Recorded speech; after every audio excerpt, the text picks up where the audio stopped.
so nervous. Oh, I'd rather dance than I am so nervous. oh, stop. I was teasing him before this started because he's one of the few people who you just look at him, you almost don't have to ask a question, and he's rare and go. So don't pay any attention. What do you want to know?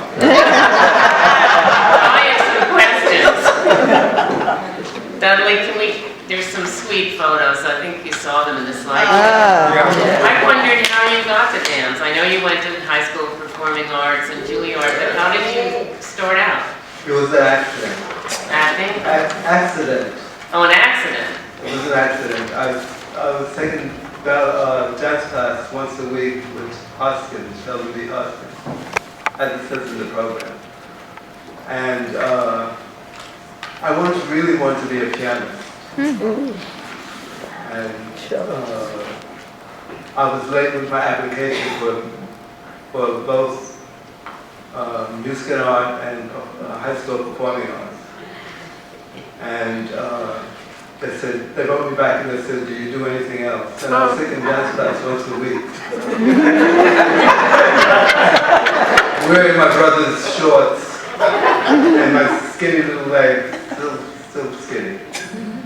And I wrote them back and I said, oh, I dance. And they invited me in for the audition and I passed it. I made the audition. And I told my mother that I would go back to the piano after I get into the high school.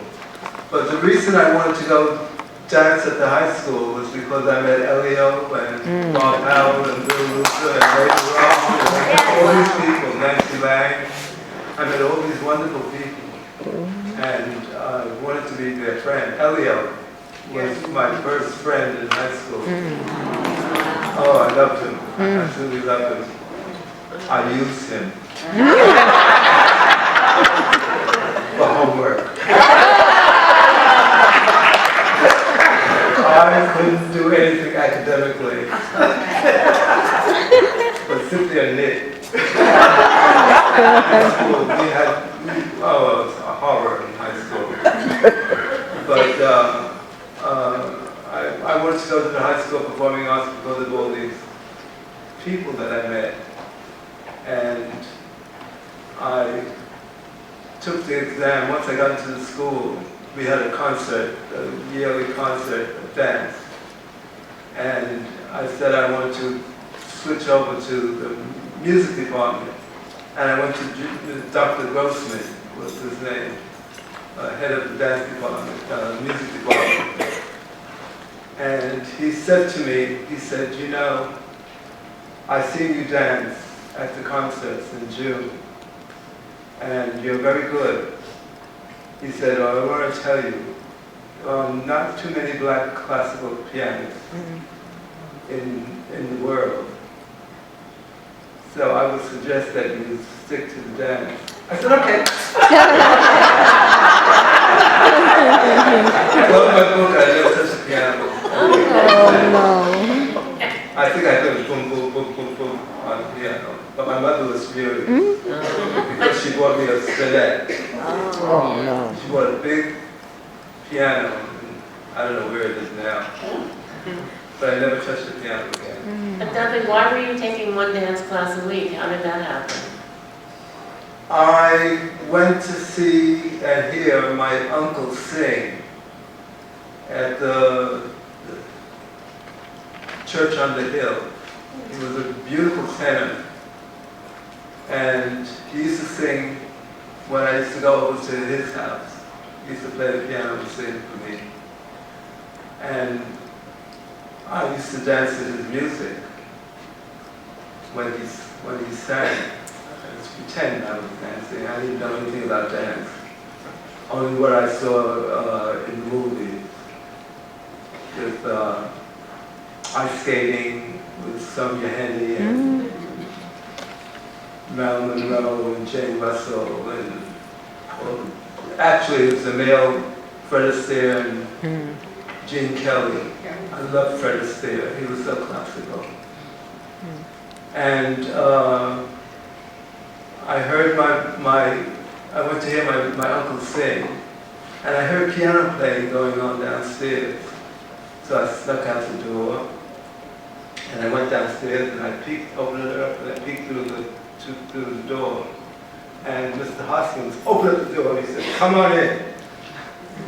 And I went in, and that's when I met Mercedes Ellington. And I went home and I told my mother, "Mommy, I want to take dance classes." "That's the girl. That's the girl." I said, "No, it's not. I want to take dance classes." So I went and I took dance class once a week. That's what once a week came in on a Saturday. And that's how I started dancing, just by accident, opening up a door. You go up the door and be careful. But you said that you actually were sort of almost like a spear carrier for your time in Graham, but tell them the story about Burt Ross. Yeah, I was a spear carrier in Clytemnestra with the Graham Company. And that's walking back and forth, holding these big bamboo spears.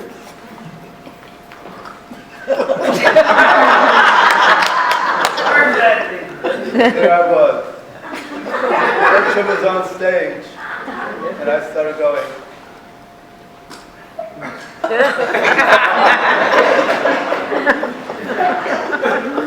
Looking at him dance.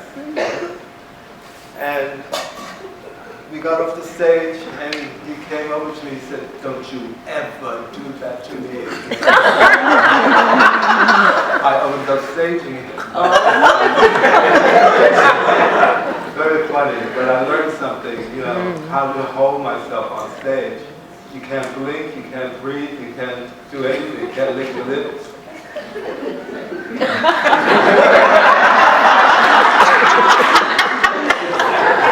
No looking around. So you escaped to Ailey. Yeah, I went to Ailey. I was doing Ailey and Graham at the same time. I was doing both of them for 7 years. It's fabulous life. Oh, fabulous. Come in with one, go out with one company and come back, and go out with another company and come back. Or go out with the company when your tour is finished. You stay whatever country you were in. Oh, it was wonderful. I had friends all around the world. But what was it that drew you to Ailey? Was he just there, the company, or? I danced with Alvin with that Lincoln Kirsten deal that they had, some ballet, a ballet with Alvin. Dolores, what was her name? Dolores Brown was my partner. Yeah. And we did a ballet. I don't remember the name of it. I think it's in a book somewhere. But I asked him when he did Central Park, I said, "Alvin, how come you don't want to use me? You're a ballet dancer." I got to say a joke about it. "You're a ballet dancer." I said, "No, I'm not. I'm with the Graham Company." He said, "Oh."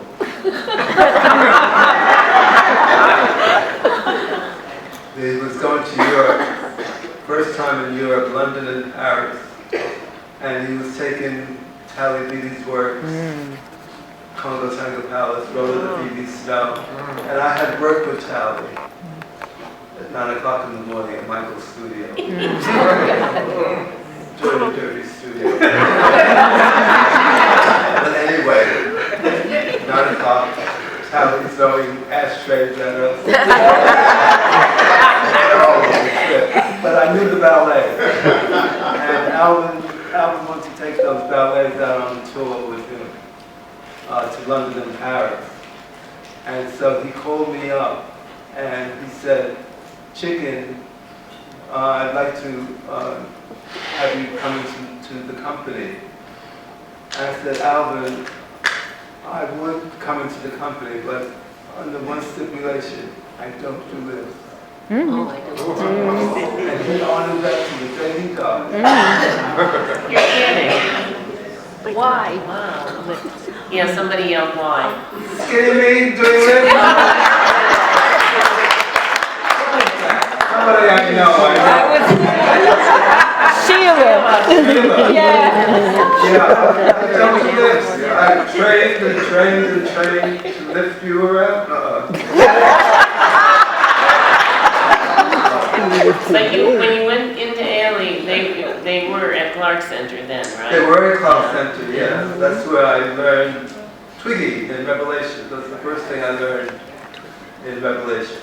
The guy with the branch waiting in the water. That's the first thing I learned. Double attitude.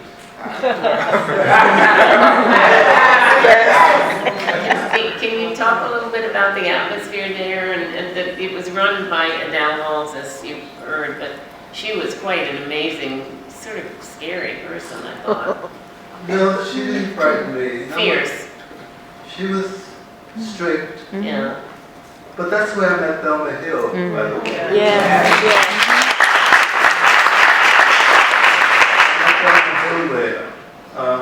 She was one of the teachers at the Hostel School of Dance, where I met Mercedes. I met Thelma Hill at the school on the hill. And then at Clark Center, I ran into Thelma. And I started taking class with her before I got to the high school. And what was it like there? Was it sort of like a big hangout for dancers, or very crazy? No, it was a little room with no windows. I think there were 2 studios, if I'm not mistaken. Yeah. 2 studios. The bigger studio didn't have any windows. And one year they painted it all black. And I remember being in this black studio with no windows. It's horrible. That's horrible. Did you have any sense that the Ailey, I mean, I think the Halls and Clark Center were such an important part in turning the company into a kind of an institution. Did it feel that way when you were there, that they were kind of solidifying everything? Yes, it felt like a home. Yeah. Because we had performances at the Y there. And it was quite lovely. I remember I used to cry after performances. Why? Because there was no more. Yeah. No more tour. We were in Italy, and that was the end of it. And Bill and I went to Greece, and walking down the beach, in the distance, you see somebody coming, and it was just us. And I said, Bill, this person looks familiar. Don't tell Alvin where we live. And here comes Alvin, we were in Rhodes. Here comes Alvin walking down the beach. And we didn't want to speak to him. Off the beach. Why? Because we he was just had a 6-month tour with him.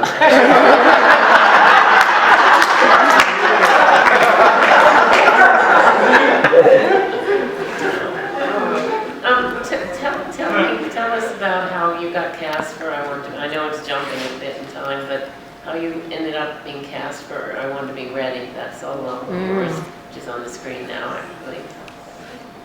That was in Paris. I was asked to watch James Truitt do it. Yes. And I learned the shell of it. And then Mr. Truitt tutored me and pushed me down on the floor. Try to get up. Try to get up. Try to get up. Yeah, we were sharing that role. And at that time, Alvin didn't have a written out casting sheet. He would come to you and say, you're doing this, you're doing that, you're doing this, you're doing that. And you had to bone up on it. And he kept us rehearsing until 7:45 into the performance. Right, Loretta? How true. Yes. Kept us rehearsing. We rehearsed this until up to curtain call. And we had to go and put on our cookie dust for the performance. And he would come into the dressing room and he said, "What are you dancing about? What are you dancing about? What are you dancing about?" And you had to know what you were dancing about. So we all had a pat format of telling him, yes, we're doing so-and-so and so-and-so. Well, anyway, going into I Want to Be Ready, James coached me through that. And so I did my first technique in Horton. I never took Horton before. And the most I could do was a lateral, a T, a constant swell. That was it. All the rest was ground. So after James Truitt left the company, I went to Alvin, and Alvin came to me and said, "Let's work on I Want to Be Ready." And we grammatized it.